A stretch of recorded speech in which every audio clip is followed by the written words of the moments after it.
Assalamualaikum warahmatullahi wabarakatuh. Kami dari kelompok 5 yang beranggotakan saya sendiri Asmaul Huda, Mbak Mila, dan Mbak Devi akan menjelaskan tentang saham. Kategori saham per sektor industri. Untuk poin A, kategori saham per sektor industri. Reilly dan Brown mengategorikan saham-saham per sektor industri menjadi 5 kategori. Yang pertama, saham-saham sektor finansial. Yang kedua, saham-saham sektor barang-barang konsumen tahan lama. Dan yang ketiga, saham-saham sektor barang modal. Dan yang keempat, saham-saham sektor industri dasar. Dan yang terakhir, saham-saham sektor barang-barang kebutuhan pokok. Menghitung imbal hasil yang diharapkan dari saham. Poin B. Menghitung imbal hasil yang diharapkan dari saham.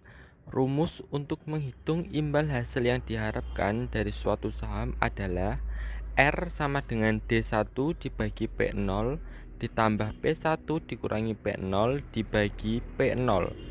Dengan keterangan R adalah imbal hasil yang diharapkan dari saham, D1 dividen tahun 1, P0 harga beli, P1 harga jual. Menghitung nilai buku per lembar saham. Poin C. Menghitung nilai buku per lembar saham.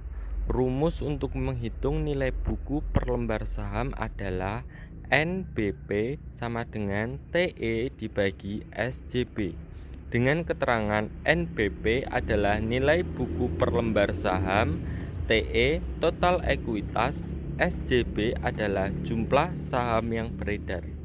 Untuk contoh soalnya, diketahui bahwa nilai total ekuitas PT Murni Abadi adalah 4 miliar rupiah dan jumlah saham yang beredar sebanyak 15 slot.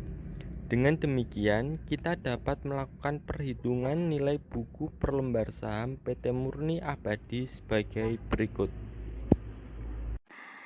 NBP sama dengan TE kecil per JSB. NBP sama dengan 4 miliar per 7.500. Hasilnya NBP sama dengan 533.333.333 rupiah.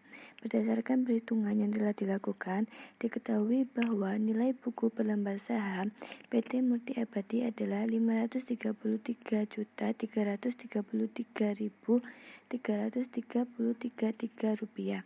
Catatan, satu lot sama dengan 500 lembar saham. Yang D. Menghitung pembayaran dividen yang tidak teratur. Adapun rumus untuk menghitung pembayaran dividen yang tidak teratur adalah P0 sama dengan D per dalam kurung 1 ditambah K pangkat 1 ditambah D dalam kurung per dalam kurung 1 ditambah K pangkat 2 ditambah titik-titik ditambah D tak terhingga per dalam kurung 1 ditambah K pangkat tak terhingga. Keterangan P0 sama dengan nilai intrinsik saham, D sama dengan dividen, dan K sama dengan tingkat diskonto. Earning per share. Selanjutnya, earning per share. Apa sih earning per share itu? Earning per share yakni laba per lembar saham atau earning per share adalah bentuk pemberian keuntungan yang diberikan kepada para pemegang saham dari setiap lembar saham yang dimiliki. Van Horn dan Waterwich mendefinisikan earning per share sebagai earning after taxes atau EAT, divided by the number of common share outstanding. Rumus earning per share adalah EPS sama dengan EAT per JSB. Keterangan EPS yakni laba per lembar saham, EAT yakni laba setelah pajak, dan JSB yakni jumlah saham yang beredar. Contoh soal. Pada PT Maharani Utama mencatatkan pada tahun 2007 memperoleh laba setelah pajak sebesar 200 juta. dan rata-rata tertinggi saham biasa yang berada sejumlah 200.000. Berdasarkan rumus yang telah disebutkan, kita dapat melakukan perhitungan laba per lembar saham sebagai berikut. EPS sama dengan 200 juta per 200.000. EPS sama dengan 1.000. Hasil perhitungan menunjukkan bahwa besarnya laba per lembar saham PT Maharani Utama adalah Rp1.000. Price earning ratio. Selanjutnya yaitu poin F, price earning ratio. Bagi para investor, semakin tinggi nilai rasio harga terhadap laba, maka pertumbuhan laba yang diharapkan juga akan mengalami kenaikan. Dengan demikian, rasio harga terhadap laba adalah perbandingan antara harga pasar per lembar saham dan laba per lembar saham. Jadi, adapun rumus price earning ratio adalah sebagai berikut. Rumusnya yaitu PER sama dengan MPS dibagi EPS. PER adalah rasio harga terhadap laba dan MPS adalah harga pasar per lembar saham dan EPS adalah laba per lembar saham. Contoh soal, pada saat go public, PT Lengkung Pasifik menginginkan untuk memperoleh harga pasar per lembar sahamnya sebesar 12.000 dan mengharapkan laba per lembar sahamnya adalah 315. Berdasarkan rumus yang telah disebutkan tadi, jadi diperoleh perhitungan PER sama dengan 12.000 dibagi 315 dan hasilnya 38.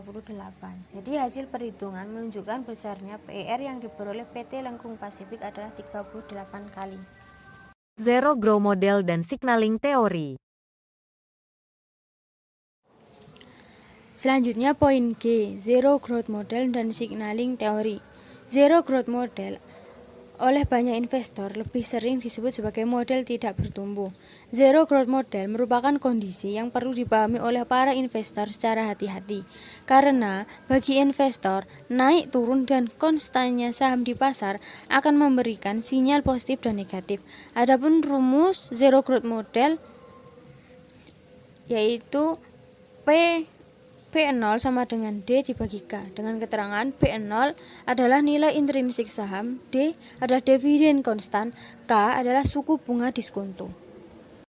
Contoh soal, PT Mahoni Pasifik Utama pada tahun 2007 mengumumkan akan membayar dividen konstan sebesar 500 juta setiap tahunnya. Suku bunga diskonto per tahunnya ditetapkan sebesar 17,5%. Berdasarkan data tersebut, maka dapat diperhitungkan P0 sama dengan D per K. P0 sama dengan 500 juta dibagi 0,175. P0 sama dengan 2 miliar 850 juta 142.857 rupiah. Gordon Growth Model. Selanjutnya yaitu Gordon Growth Model. Dalam perhitungan saham biasa, Myron J. Gordon mengembangkan suatu formula yang biasa dikenal sebagai Constant Growth Model. PO sama dengan D1 per R dikurangi G. PO sama dengan adalah nilai dari saham biasa, D1 adalah pendapatan dividen dalam 1 tahun, dan R adalah tingkat imbal hasil yang diinginkan. Kemudian G adalah pertumbuhan yang ditaksir adalah selalu konstan. Contoh soal, manajer keuangan PT Jaya Sakti Mandala mengumumkan penerimaan dividen tahun 2008 sebesar 8 miliar. Tingkat imbal hasil yang diinginkan perusahaan adalah 20%, sedangkan pertumbuhan ditaksir 19,5%. Berdasarkan data tersebut, maka dapat dihitung P0 sama dengan D1 per R dikurangi G. Jadi 8 miliar dibagi 0,20 dikurangi 0,195. Jadi 8 miliar dibagi 0,005 sama dengan 1.600 miliar. Sekian dari kelompok 5. Terima kasih. Wassalamualaikum warahmatullahi wabarakatuh.